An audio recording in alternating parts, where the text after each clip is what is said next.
안녕하십니까. 유르겐 몰트만의 책 나는 영생을 믿는다. 강독 13번째 시간입니다. Aufstanden in das ewigen Leben. 이 영원하다는 형용사입니다. ewigen Leben. 자, 13번째 시간으로 들어갑니다. 여러분들이 이 강독을 어떻게 따라오시는지 모르겠지만 강독하는 저는 재미있습니다. 여기 있는 내용을 처음 보는 거는 아니죠. 이 비슷한 이야기들은 이미 여러 번 제가 생각했던 것들입니다. 몰트만의 다른 책에도 비슷한 내용들이 나왔고요.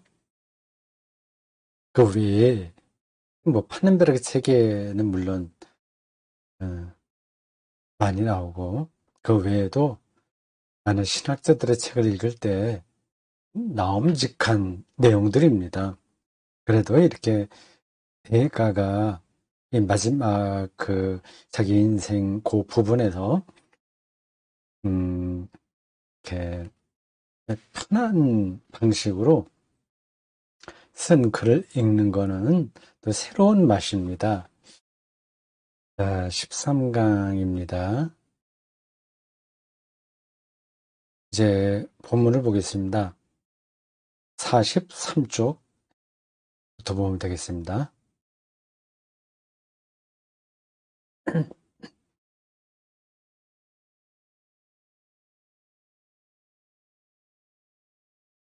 이것은 상상할 수 없는 일이고 이렇게 시작하죠. 43쪽 맨 윗줄입니다. 이것은 앞에 나온 이야기죠. 잠깐 볼까요? 앞에 나온 이야기요. 42쪽으로 가면 됩니다. 제가 PPT로 이걸 정리해 놓았기 때문에 뒤로 가고 앞으로 가고 이렇게 간단하게 합니다. 사진으로 찍어서 이미지 파일로 올렸을 때는 그런 거 찾기 힘들었거든요. 앞에서 한 내용들입니다. 두 번째 단락부터 보시죠. 표시가 나가죠. 죽은 자들 가운데서 다 이렇게 세우신 사건은 그래서 여기 나옵니다. 니케아 신조부터 한번 나오네요. 325년에 있었던 공의회입니다. 이게 기독교 교리를 확정하는데 대단히 중요한 회의였습니다. 니케아 공의회, 니케아 카운실이라고 하죠. 거기에 어떤 일들이 다루졌는지는 여러분들이 인터넷 사전을 잠깐만 찾아봐도 아실 겁니다. 325년 콘스탄틴 데이제가 소집을 했죠. 재미있습니다. 그 당시에 이런 중요한 종교회의를 교황이 아니라 황제가 소집했다는 겁니다. 로마 제국 하에서 자연스러운 일이었습니다. 그 있었고 조금 내려 밑에서 셋째 줄부터 보면 이렇습니다. 그러지 말고 밑에서 둘째 줄 고린도전서 15장 고 끝마친 데서요. 여인들이 놀라서 도망친 자리에서 첫 번째 그리스도인들을 환호한다. 여인들은 놀라서 도망쳤고 다음 세대인 첫 번 그리스도인 1세대, 2세대라고 할 수 있겠죠. 바울 같은 사람은 예수님 공생애 동안에 등장하지 않았던 인물이니까 딱 1세대라고 말할 수는 없고 그렇다고 해서 2세대라고 하긴 그렇고 1.5세대쯤 되겠네요. 첫 번째 그리스도인들은 환호한다. 바울이 대표자입니다. 그들은 죽음과 죽은 자들이 없는 생명의 세계를 노래한다. 이게 손에 잘 안 잡히죠. 교회 밖에 있는 사람들은 또 엉뚱한 소리 하네. 그렇게 비판할 겁니다. 여러분들이 아시는 대로 초기 기독교인들은 무신론자라는 비난을 받았어요.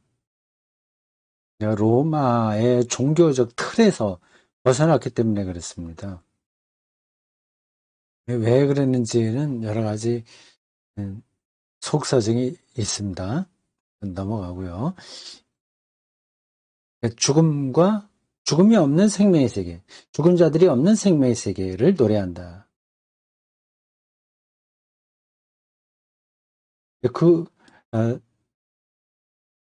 그것을 가리킵니다. 이 43쪽의 첫 문장에 나와 있는 이것이라고 하는 주어가 바로 앞에 나온 거예요. 죽음이 없고 죽은 이들이 없는 생명의 세계. 이건 방금 말씀드린 대로 상상할 수 없죠.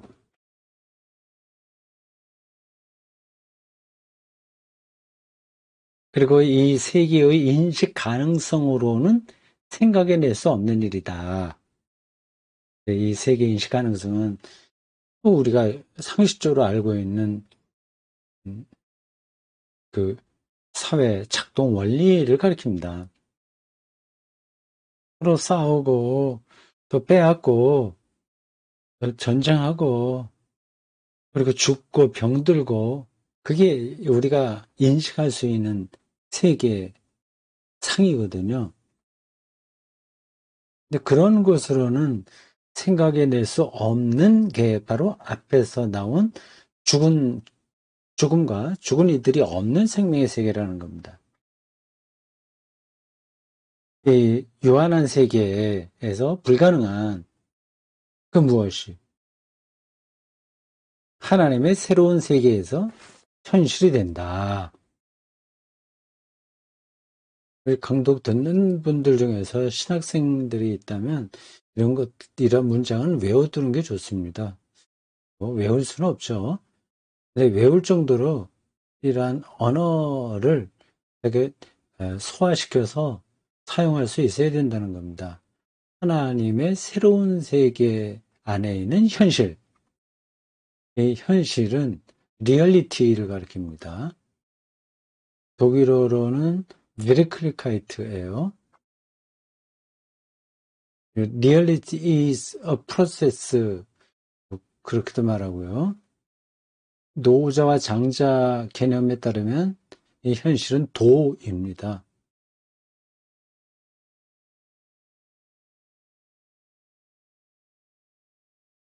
그러므로 그리스도의 부활은 자주 세계 창조와 비교된다. 지금 이미 창조된 다음에 돌아가는 이 세상의 메커니즘으로는 생각해낼 수 없어서 그 창조 사건까지 소급해서 말할 수 있다는 거죠. 이 세계는 창조 이후의 질서로 돌아가지 않습니까? 근데 창조는 이 세계의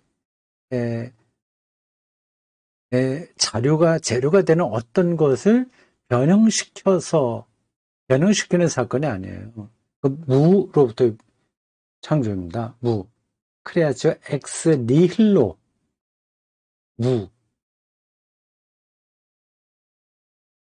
그 부활은 새 창조다. 이렇게 말할 수 있습니다. 이런 것들이 말장난이 되지 않으려면 그 창조, 세계, 빅뱅, 알파와 오메가, 새하늘과 새 땅, 이러한 개념들을 통합적으로 이해할 수 있어야 됩니다. 그리스도는 새로운 아담이다. 지금 몰트만은 신화 작업을 본격적으로 하는 게 아닙니다.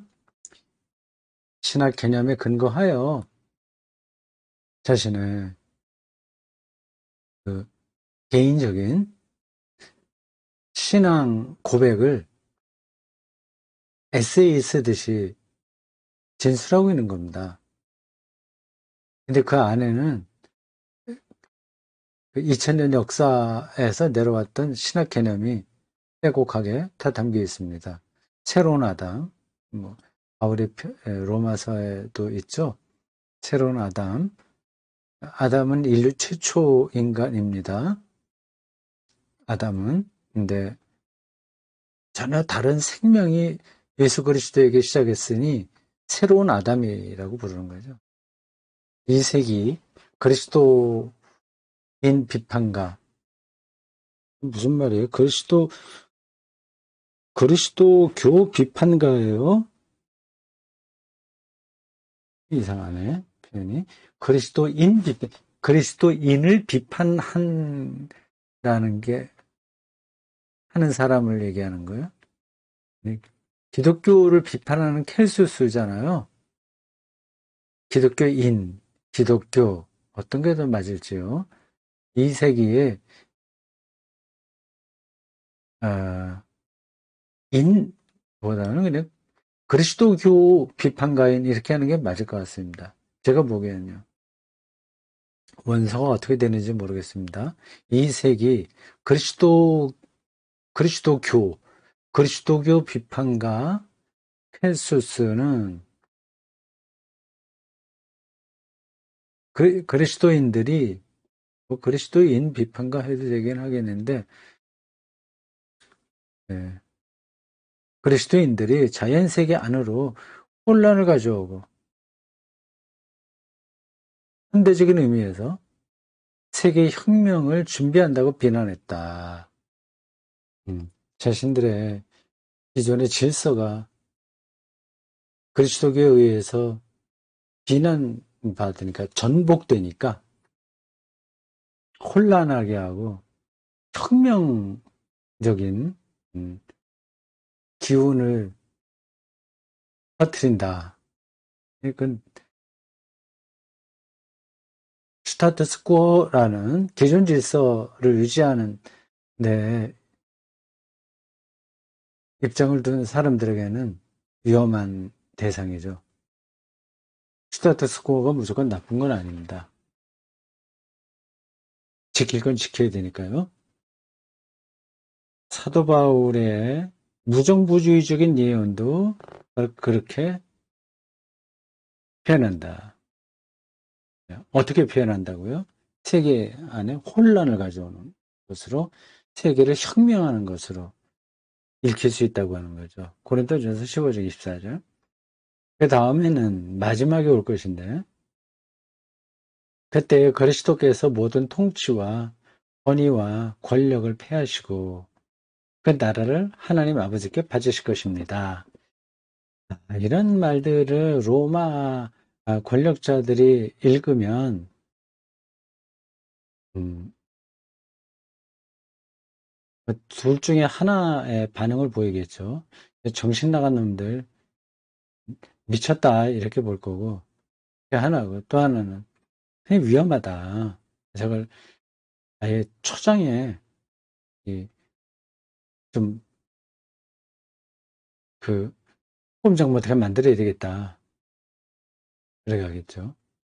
그리스도인들에게 부활한 그리스도는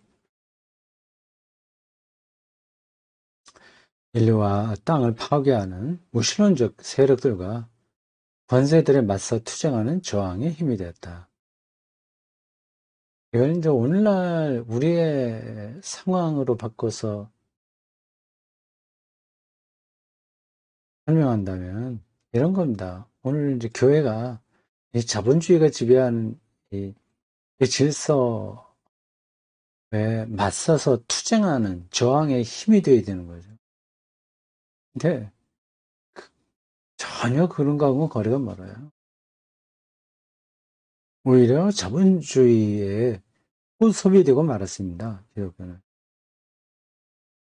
그냥 한국의 진익빈 부익부라는 이 경제 질서가 교회에도 그대로 나타나고 있지 않습니까? 교회의 빈익빈 부익부, 큰 교회, 작은 교회 차이가 점점 더 벌어지고 있죠. 자본주의의 매력이기도 하고 그 맛성이기도 합니다. 거기에 우리가 저항하지 못하죠. 이 말은 무슨 뜻인지 알겠죠? 그럼 어떻게 저항할 거냐? 구체적으로 뭐냐? 그런 질문이 가능합니다.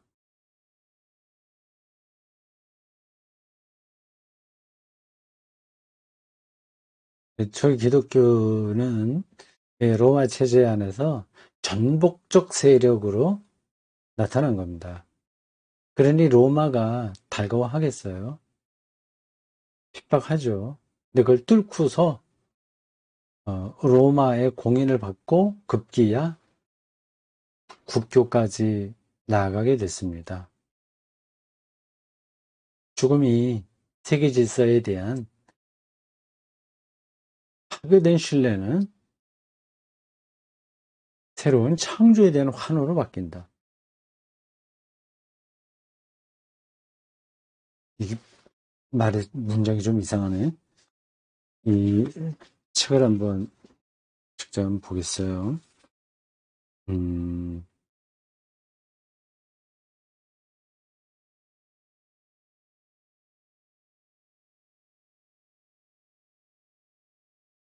고린도전서 15장 24절 그 다음 문장이죠.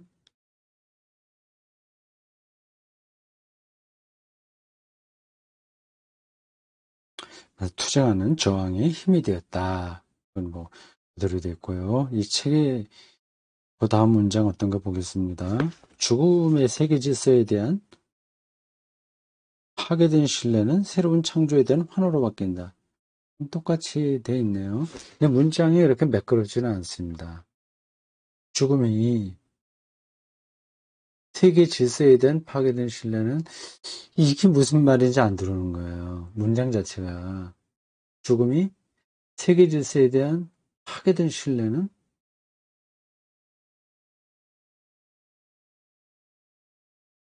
조금 그 문장을 다듬어야 되겠네요.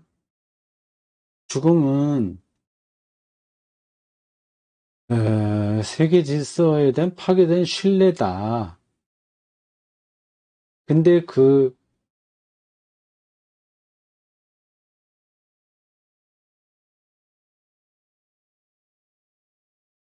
아니에요. 이걸 다시 문장을 좀 분석을 하면 이렇습니다. 세계에 대한 파괴된 신뢰를 빼고 읽으면 돼요. 죽음이, 여기요, 요거, 음,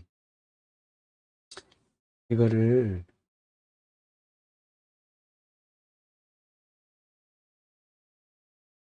빼고 읽으면 일단 문장을 이해할 수 있습니다. 죽음이, 혹은 죽음은 새로운 창조에 대한 환호로 바뀐다. 이게 핵심 문장이에요. 근데 그 사이에 들어가 있는 이 빨간색으로 제가 바꿔놓은 세계 질서에 대한 파괴된 신뢰는 이게 좀 애매하게 된 겁니다. 이게 어디 붙는지가 명확하지가 않아요. 죽음은 새로운 창조에 대한 환호로 바뀐다. 저항하니까 이제 새로운 창조에 대한 환호로 바뀌는 거죠. 부활인지 이겁니다. 세계 질서에 대한 파괴된 신뢰는 세계 질서에 대한 지금 제가 이 문장 파악이 잘 안 돼서요. 혼자서 읽으면서 잘 살피면 들어올 텐데 이게 지금 강독을 하면서 이게 눈에 들어오는 대로 읽다 보니 명확하지가 않습니다. 다시 한번 읽어볼게요. 죽음이 세계 질서에 대한 파괴된 신뢰는 죽음이 죽음이 죽음은 죽음이라든지 혹은 죽음은 해도 좋아요. 세계 질서에 대한 아, 파괴된 신뢰가 죽음이 새로운 창조에 대한 환희로 바뀐다. 파괴된 신뢰가 어떤 문장이 좀 이상합니다.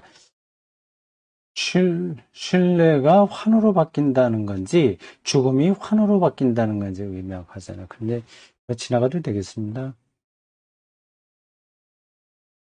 이 세계의 불의에 대한 절망은 그리스도의 부활과 함께 시작된 새로운 세계 안에서 승리하게 될 하나님의 정의에 대한 확신으로 바뀐다. 그리스도의 부활의 비단에서 이 부활의 빛이라고 하는 건 정말 여러 번 나옵니다. 이건 꼭 외워둬야 됩니다. 부활의 빛, 메타포예요. 이 빛은 인식의 근원입니다. 생명의 토대이기도 하고요. 태초에 빛이 있으라 하는 말씀이 첫 번에 나오죠.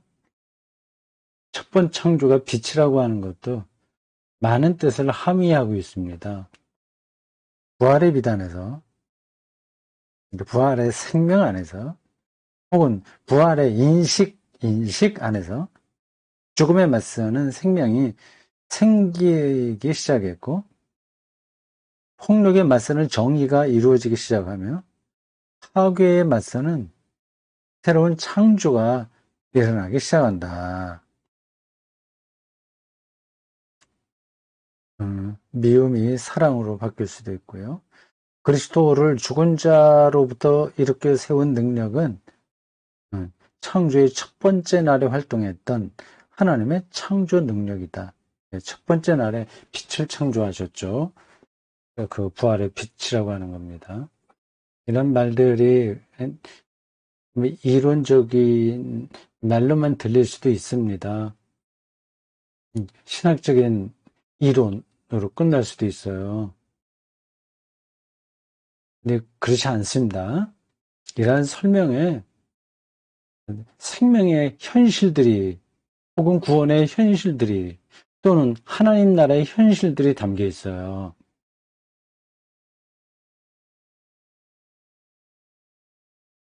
비유적으로 이렇게 할 수 있어요. 도가 비상도 뭐 이런 얘기 있지 않습니까? 도를 도라고 부르면 규정하면 이미 도가 아니다. 그런 말도 있고요.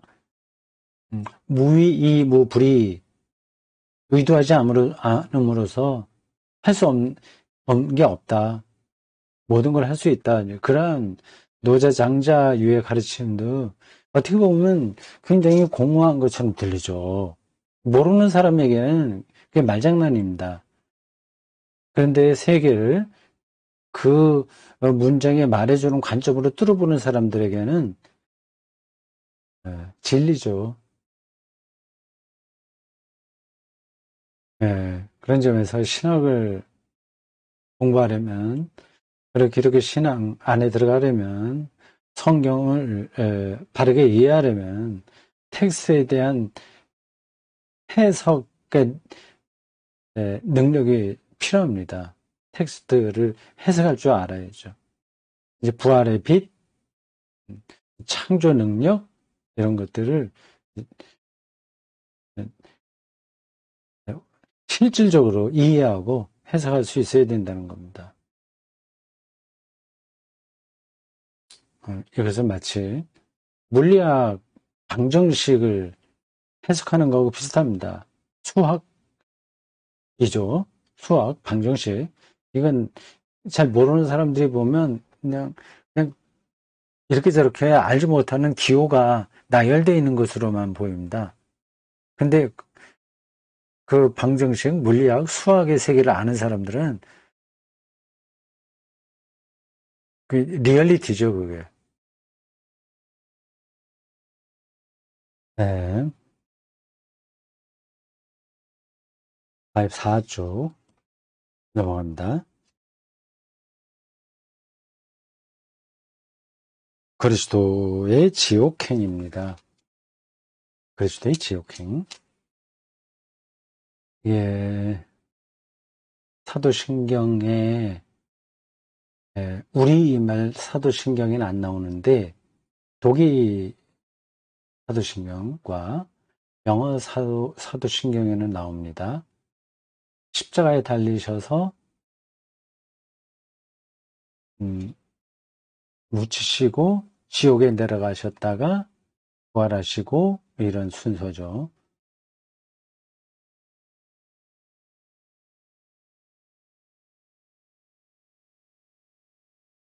그, 판넨베르크의 사도신경의 해설이라고 제가 빨간 글씨로 달아놨죠. 거기에 자세하게 나옵니다. 이 이야기가요. 그 책을 잠깐 보여드리려고 저 비디오 캡처 장치를 켰습니다. 그 책이에요. 그 중에서 제가 번역한 겁니다. 이 책,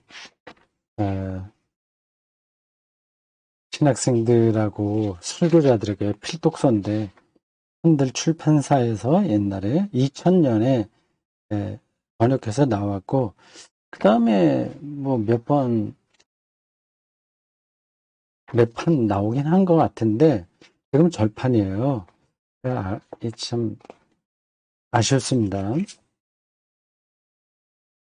한들 출판사에서 한 판을 이제 더 찍으려면, 뭐, 1000권씩은 찍어야 되니까, 그게 다 빨리 이제 소비될 가능성이 확실하지 않으면, 네, 찍지 않는 것 같습니다. 대구 선사 아카데미에서 이걸 다시 출판해 볼까를 생각하고 있어요. 교정 좀 보긴 봐야 되겠죠. 이 책에 또 어딥니까? 지옥에 내려가시고 여기 나와요. 8장입니다. 이거 읽어보시면 자세하게 나옵니다. 그 첫 번 패러그래프만 잠깐 읽어보겠습니다. 예수의 지옥 행위에 대한 논의는 사도신경이 형성되는 과정에서 마지막으로 추가된 요소라 할 수 있다. 2세기로 소급되는 로마 공동체의 세례 고백에서는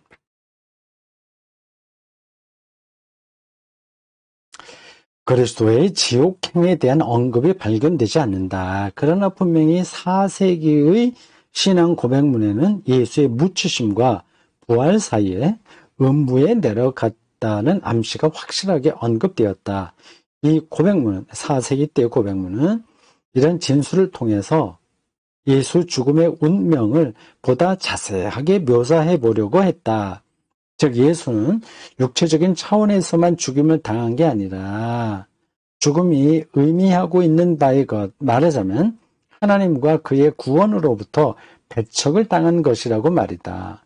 이 죽음이란 인간의 실존적 운명이 죄에 의해 성실되는 것을 가리킨다. 이렇게 쭉 나옵니다.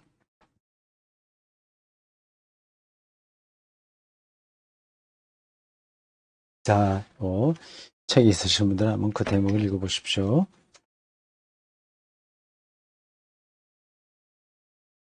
이건 줄이고, 그리고, 들어가고요.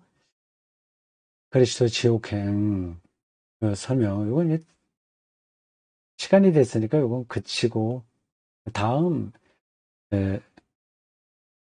다음 강에서 해야 되겠네요.